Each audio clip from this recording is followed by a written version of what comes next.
スーパーインセイダー。 C'est un reportage. Vous avez peut-être une console de jeu à la maison, mais le marché des consoles de jeux, malgré la récession, reste un secteur en pleine croissance, intrépide face à la crise. D'un autre côté, les grands fabricants d'électronique grand public subissent de plein fouet les effets de cette récession. En y réfléchissant, on pourrait se demander pourquoi ils ne se sont pas encore lancés sur ce marché. En fait, ces grands fabricants commencent à s'y aventurer et nous avons enquêté sur leur stratégie concernant les consoles de la prochaine génération. Dans le quartier de l'électronique d'Akihabara, à Tokyo, en pleine saison des ventes, un produit attire l'attention devant les magasins. Il s'agit de la première console de nouvelle génération, fabriquée par Panasonic, un grand fabricant d'électronique qui fait ses débuts sur le marché des consoles de jeux.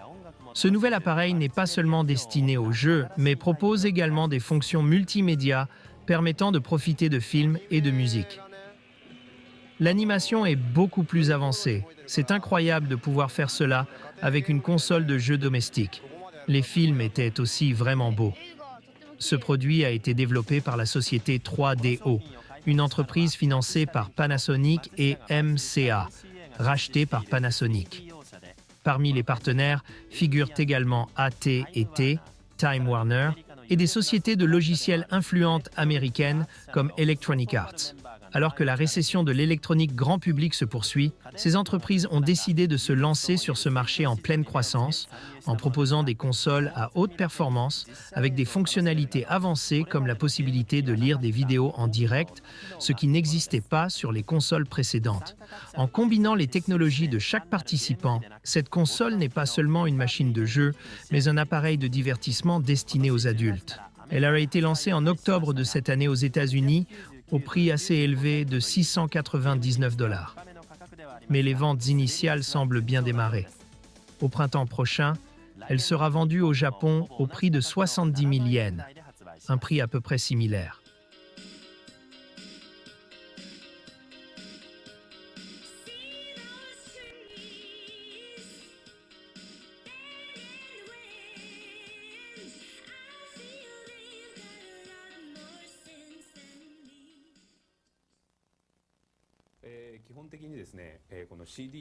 Fondamentalement, il s'agit d'une machine utilisant le support CD.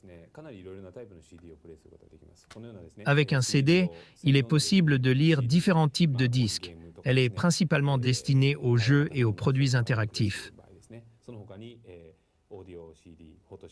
En plus de cela, vous pouvez lire des CD audio, des CD photos, des CD vidéo et autres. C'est une machine multimédia qui se concentre beaucoup sur les performances graphiques et audio, offrant une qualité de performance environ 50 fois supérieure aux appareils standards.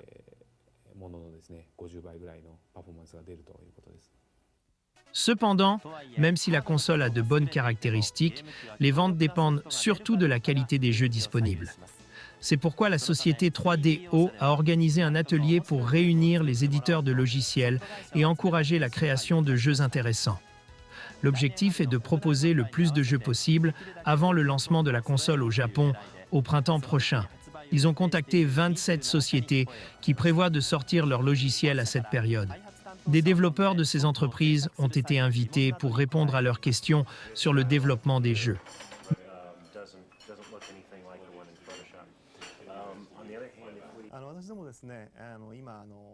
Nous nous adressons actuellement à de nombreuses sociétés dans le monde entier et nous en avons dépassé les 500. Le terme « licence » fait référence aux entreprises qui développent des logiciels pour notre format 3DO. À ce jour, plus de 170 titres sont en cours de développement par ces entreprises et ils seront lancés au cours de l'année prochaine. Donc, de nombreux logiciels sont sur le point de sortir. En ce qui concerne les points de vente, Matsuden possède plus de 3000 magasins à travers le pays et c'est principalement là que les premiers produits seront distribués. Panasonic n'est pas le seul fabricant d'électronique à entrer sur ce marché. En octobre, Sony a également créé une nouvelle société, Sony Computer Entertainment, en partenariat avec Sony Music Entertainment et prévoit de lancer une console de jeu pour la prochaine saison des fêtes. À un moment donné, Sony avait envisagé de collaborer avec Nintendo pour développer une console, mais finalement, elle a choisi d'entrer seule sur ce marché sans s'associer à un autre fabricant de consoles. Pendant ce temps, les fabricants de consoles existants qui voient arriver ces nouveaux concurrents de l'industrie de l'électronique grand public restent confiants. On parle de guerre des consoles de nouvelle génération, mais pour nous, il n'y a pas de guerre. En fait, nous ne pensons même pas qu'elle va éclater. Nous avons déjà vendu plus de 10 millions d'unités et nous sommes prêts pour le lancement de nouveaux jeux majeurs au Japon. En ce qui concerne les nouvelles consoles 32 bits ou consoles de nouvelle génération, même si elles sont annoncées, elles n'ont encore rien vendu. Elles démarrent de zéro, même si on parle d'en vendre 1 ou 2 millions d'unités. Ce sont les créateurs de jeux et les studios de développement qui ont véritablement le pouvoir de changer la donne.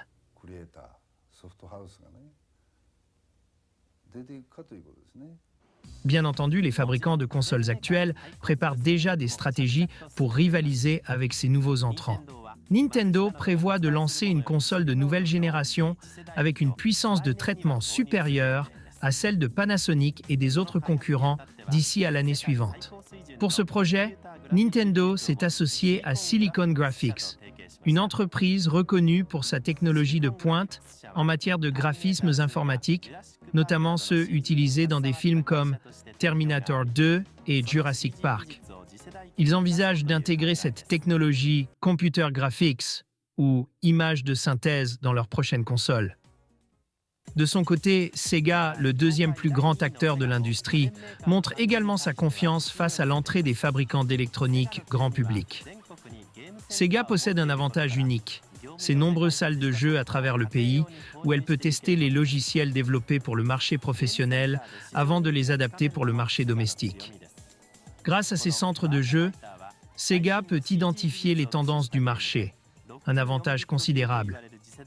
Sega prévoit également d'intégrer son jeu à succès, Virtua Fighter, basé sur les toutes dernières technologies de graphisme en 3 dimensions, comme l'un des principaux titres de sa future console de nouvelle génération, la Sega Saturn, qui sera une console 64 bits. Sega mène également des recherches sur l'utilisation de la technologie Computer Graphics pour les grands jeux immersifs. Toutes les entreprises considèrent que les graphismes en 3D joueront un rôle clé dans le succès des logiciels pour les consoles de nouvelle génération. Sega n'a pas négligé sa stratégie à l'égard des sociétés de développement de logiciels. L'entreprise a établi un centre de création de logiciels à Shibuya, Tokyo, dans le but d'attirer des sociétés de développement de logiciels. De plus, son nouveau siège en construction sera équipé d'un studio multimédia avec une orientation vers les technologies multimédia. Sega dispose de nombreux atouts, notamment l'expertise accumulée au fil des années en matière de développement de logiciels, ainsi que des compétences en CG, images de synthèse, qu'elle intègre dans ses jeux de manière interactive. Sega forme également en interne de nombreuses équipes pour relever ces défis. À cet égard, l'entreprise est convaincue qu'elle pourra rester compétitive. Certes, les concurrents sont devenus de véritables acteurs majeurs, mais Sega estime avoir de bonnes chances de succès. Hitachi, également très engagé dans le domaine du multimédia, collabore depuis longtemps avec Sega, notamment à travers la production de semi-conducteurs. C'est dans ce contexte qu'ils envisagent de continuer à travailler ensemble à l'avenir. Le marché des consoles de jeux entrera véritablement dans une période de rivalité intense l'année prochaine.